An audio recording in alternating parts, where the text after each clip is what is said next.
As we get closer to the upcoming election, the Democrat Party is beginning to face reality.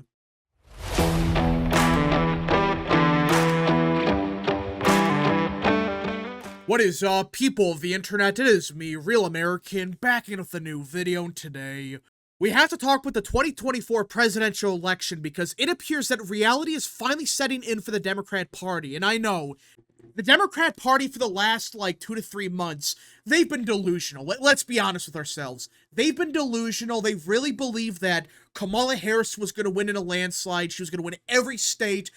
It was going to be a historical landslide. That's how Democrats have been acting for the past 2 to 3 months. And I'm not denying that some Democrats to this day really believe that they're going to win every state, they're going to win every election, they're going to have a supermajority in both chambers. Some actually believe that still. But it appears that finally, at least for some Democrats, reality is beginning to set in. Look at this. This is a report from CNN. Not Fox News, not Newsmax, not some far-right outlet. CNN is reporting that pre-debate polls, and I know it's pre-debate, so you could argue maybe the numbers changed, whatever. Either way, these pre-debate numbers, according to CNN, are a complete disaster. Look at this. This is what they actually say about these internals. Pennsylvania looks rough, though very possible, by their internal numbers before the debate. Yeah, that's what they said on CNN. Not Fox News, not some far-right outlet, CNN. North Carolina, disappointing Democrats every election for the last 15 years, is feeling better to them this time around than Arizona. In other words, they really believe they have a better chance at flipping North Carolina than holding Arizona. Yeah.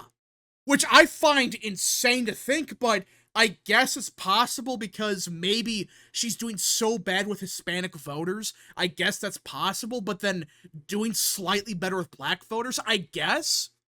But if you're a Democrat and you won Arizona back in 2020, and you're basically admitting that we have a better shot at winning North Carolina than Arizona, which if I'm being honest with everyone, that really doesn't make much sense. Like, if you're losing Arizona as a Democrat by a lot, in theory at least, you should be doing awful in North Carolina. Alright, I guess it's possible that maybe Trump is doing better in Arizona than North Carolina because of Hispanic voters. I guess that's a possibility. But the problem is, not even a sentence later, it doesn't sound like they're confident in Nevada and Georgia. Look at this. Nevada and Georgia both seem possible, though depending on the poll, can take a lot of squinting. Yeah.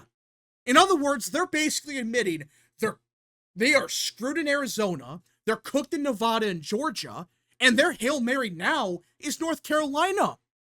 And if that wasn't bad enough for Democrats, they admit that they look screwed in Pennsylvania. Yeah, so you're down in Pennsylvania, it sounds like you're down in Arizona, Nevada, and Georgia, and your Hail Mary now is North Carolina. Does that sound like a confident campaign? And for those saying, but the debate changed everything. We'll get to the public polling in a second, but not even 2 sentences later, CNN says, as pumped as Harris aides are about her debate performance earlier this week, they don't think it changed any of that. Yeah. So they're basically saying, yeah, on paper we think Harris won the debate, but in reality, it didn't change anything. Does that sound like a confident campaign? Hell no. It sounds like a complete disaster for the Democrat Party. And before we segue into the public polling since the debate, let's look at the electoral map. Like, let's say, okay, Trump is up in Nevada, Arizona, and Georgia. Okay, well, let's just say, fine, he's up in those 3 states. That's what the Harris campaign is saying. That they are basically admitting that, yeah, we're probably down in these 3 states. And on top of that, they admit that they're probably down in Pennsylvania. Like, Pennsylvania looks rough. So even if Harris wins Wisconsin and Michigan by some miracle, like, I highly doubt that Trump loses Wisconsin but wins Pennsylvania, but fine, let's say that happens. And by some miracle, North Carolina flips. Trump would win 271 electoral votes. Yeah, 271. a major. It's a small majority. I'm not denying that, but it's still a victory. It's a small one, but it's still there. And I doubt this North Carolina hype is even real. Now, do you see the problem? The Harris campaign is admitting that they're in deep trouble in Pennsylvania, Arizona, Nevada, Georgia. You got to read in between the lines. Like they're saying, oh, we're looking so good in North Carolina. Not really. All they're saying is we feel better about North Carolina than Arizona, which is them admitting that we're cooked in Arizona. We're not going to win there. That's the problem. That's what they're admitting to CNN. This isn't Fox News pushing some bullshit report. This is CNN admitting, yeah, the Harris campaign, they're not in a good situation in any of these swing states, except, according to them, North Carolina, Michigan, and Wisconsin. And I guarantee you, in reality, it's maybe a small lead for Trump there, but he's probably up in North Carolina. You see the problem? This report by CNN is a complete disaster. And in my opinion, reality is beginning to set in for Democrats, at least some operatives. Because why would you go to CNN and admit that, oh yeah, we won the debate, but we don't think it's going to change much of anything, and before the debate, we were losing everywhere? Like, is that really a sign of confidence? No, that's a sign of a campaign that's starting to panic. They're, at least some of them, they're starting to realize they have a problem. If their own internals, which, by the way, that's what they're leaking to CNN. That's what they found. And like that's what they're willing to admit. If they're willing to admit that they're down in Arizona, Georgia, Nevada, Pennsylvania, what do you think's happening in North Carolina? What's happening in Michigan and Wisconsin? An utter disaster. That's what's happening. Now let's look at the public polling, because everyone was saying that we were going to see a 5-point surge for Harris across the board. The debate won her the presidency. Okay, RMG research, a 2-point shift. In other words, you know, statistical noise, that's nothing. Okay, 2-point shift in RMG research. Mitchell Research from Michigan. Oh, a tied race. Yeah, a poll from Michigan post-debate, and I know it's a small sample size, but either way, they found the race tied. And for those wondering, this same poll claims that 56% of people that watched the debate, they believed that Harris won the debate. So you can't say, oh, it's a far-right poll, which it's not, by the way, back in 2020. They claimed that Biden was going to win Michigan by like 8 points. Yeah, they're off by 5 to 6 points. Again, compared to other pollsters, that's not as bad as, say, you know, ABC News in Wisconsin. But it's not good either. But either way, Mitchell Research found the race tied post-debate. And like I said, the majority of people that took this poll said Harris won the debate. But oddly enough, when you look into the poll even further, more voters switched to Trump than to Harris post-debate. Yeah. Those that watched the debate, which like I said, the majority said Trump won, or Harris won the debate. Despite that, more people said we switched our support to Trump than to Harris. Yeah. Now, to be fair, like I said, that could be statistical noise, like, oh, only 5% said they're voting for Trump now versus 3% they're going to vote for Harris, which, by the way, that means 92% of people in this poll in Michigan said this debate didn't change anything. This changed nothing. I'm still going to vote for Trump. I'm still going to vote for Harris or vote for Jill Stein or whatever. But either way, if this was such a historical victory, like some Democrats are pushing, shouldn't this be the opposite, where more people are saying they're voting for Harris now versus Trump? Not, oh yeah, more people are breaking for Trump post-debate than pre-debate. That's what they're saying here. Which, by the way, coincides perfectly with what they said to CNN not even 24 hours ago. Isn't that odd, by the way, that we had a poll from Michigan, a public poll, which, again, they found Harris the victor of the debate, right? They claimed that she won the debate. She was victorious. Despite that, more people are breaking for Trump post-debate. Isn't that very odd? It's as if what they're saying to CNN is the case. Like, yeah, we believe she won the debate, but It's going to change nothing. We're down in Pennsylvania, down in Georgia, losing Nevada, losing Pennsylvania, losing Arizona, losing a lot of the key swing states. Yeah.